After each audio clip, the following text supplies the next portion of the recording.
बिस्मिल्लाहिर्रहमानिर्रहीम। अस्सलाम वालेकुम फ्रेंड्स, चार्टर वर्ल्ड में आपको खुशामदीद कहते हैं। फ्रेंड्स, जैसा कि आप जानते हैं कि ओमान ने तमाम अक़साम के वीज़े बहाल किए हुए हैं और फ़्लाइट्स भी खुली हुई हैं। पाकिस्तान, इंडिया, बांग्लादेश, श्रीलंका, नेपाल या दुनिया के किसी भी मुल्क से आप ओमान जाना चाह रहे हैं तो आप जा सकते हैं। अब मेरे बहुत से भाई जो कि पाकिस्तान से या भारत से ओमान जाना चाह रहे हैं, वो सवाल ये कर रहे हैं कि भाई मैं ओमान आज़ाद वीज़े पर जाना चाह रहा हूँ, क्या आज़ाद वीज़ा ओमान का मिल जाएगा? अगर मिलेगा तो कितने का मिलेगा? इसके क्या फ़ायदे हैं, क्या नुकसानात हैं? और भी आज़ाद वीज़े के हवाले से काफ़ी ज़्यादा सवालात किए जा रहे हैं। तो तमाम तर सवालों के जवाबात इस वीडियो में आपके साथ शेयर किए जाएंगे। तो मेरे वो तमाम भाई जो कि ओमान का आज़ाद वीज़ा हासिल करके ओमान जाना चाह रहे हैं, तो उनको मैं सबसे पहले ये बताता चलूँ कि सरकारी तौर पे ओमान का कोई भी आज़ाद वीज़ा नहीं है। जी हाँ दोस्तों, ओमान का कोई भी आज़ाद वीज़ा नहीं होता। ओमान का वर्क वीज़ा होता है, एक्सप्रेस वीज़ा होता है, टूरिस्ट वीज़ा होता है और फैमिली ज्वाइनिंग वीज़ा होता है, फैमिली वीज़ा होता है और इस तरह के वीज़े हैं। लेकिन आज़ाद वीज़े का ओमान में तसव्वुर नहीं है। अगर आप ओमान में आज़ादाना काम करते हुए पकड़े जाते हैं तो फिर आपको दोस्तों 1000 ओमानी रियाल जुर्माना होता है। पाकिस्तानी तकरीबन 3 से 4 लाख रुपए बनते हैं। लेकिन अब मेरे बहुत से दोस्त दिल में ये सोच रहे होंगे कि मेरा तो वो जानने वाला ओमान आज़ाद वीज़ा लेके गया, मेरा तो कज़न गया, मेरा तो मामू गया, ताया चाचा फ़लाँ फ़लाँ जो भी गया है। और ये कामरान भाई कह रहे हैं कि जी ओमान का आज़ाद वीज़ा होता ही नहीं है। तो भाइयों, आपने ये बात याद रखनी है कि अगर आप आज़ाद वीज़े पर ओमान जाना चाह रहे हैं तो आप जा सकते हैं। ओमान का आज़ाद वीज़ा नहीं होता, लेकिन कुछ टर्म एंड कंडीशन ऐसी हैं जिसमें आपको आपका अरबाब या आपका स्पॉन्सर वहाँ से वीज़ा स्पॉन्स करता है और आप वहाँ पे जब चले जाते हैं तो आपका अरबाब या स्पॉन्सर आपको तंग नहीं करता, आपको रोकता नहीं है, टोकता नहीं है। आप क्योंकि इसके साथ डील हुई होती है, तो वो फिर आपको रोकता टोकता नहीं है, किसी भी जगह पे आपको मना नहीं करता, वो आपको आज़ाद छोड़ देता है। आपको कहता है कि आप ओमान में जहाँ मर्ज़ी जो मर्ज़ी काम करो।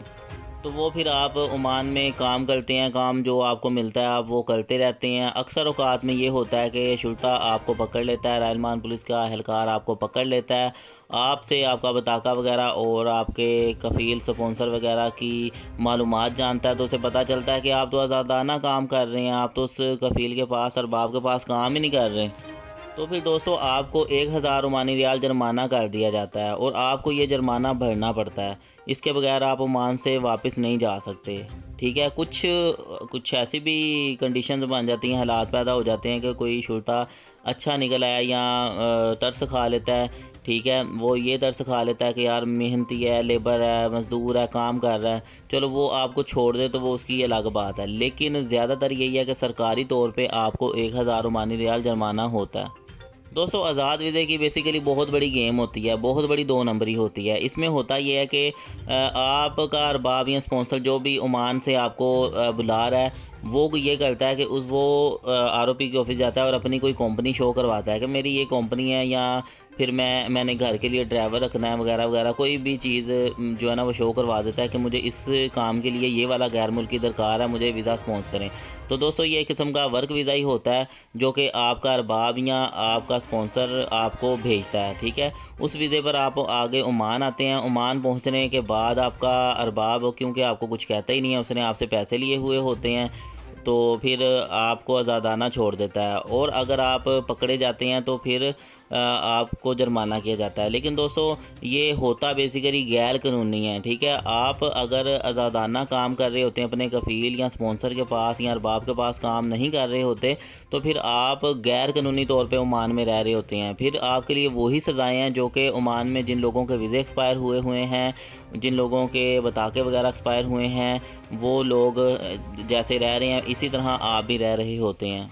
लेकिन इसमें पकड़े जाने की उसी वक्त चांसेस होते हैं जब आप कोई काम कर रहे हो और अचानक छापा पड़ जाए। लेकिन अगर आप आज़ादाना घूम रहे हैं तो फिर आप यही कहेंगे जी कि मेरा ये वाला स्पॉन्सर है, ये अरबाब है, मैं इस अरबाब के पास काम कर रहा हूँ। अब बहुत से दोस्त ये पूछते हैं कि आज़ाद वीज़ा होता कितने का। तो भाई आज़ाद वीज़ा तकरीबन 500 ओमानी रियाल से लेके 2000 ओमानी रियाल के दरमियान आता है और इसके मुख्तलिफ रेट होते हैं। ठीक है, आप जिस भी एजेंट से ये वीज़ा लेंगे, आपका एजेंट किसी ओमानी स्पॉन्सर के साथ या अरबाब के साथ उसकी डील हुई हुई होती है।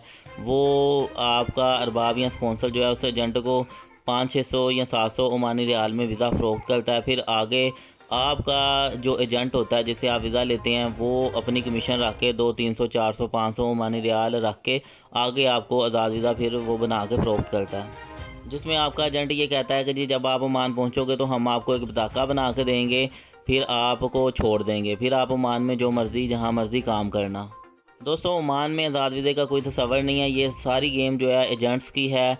ये अपना सिर्फ पैसा कमाने के लिए और वीज़े फ़रोख्त करने के लिए आज़ाद वीज़े का नाम दे के ओमान का ये वाला वीज़ा फ़रोख्त करते हैं।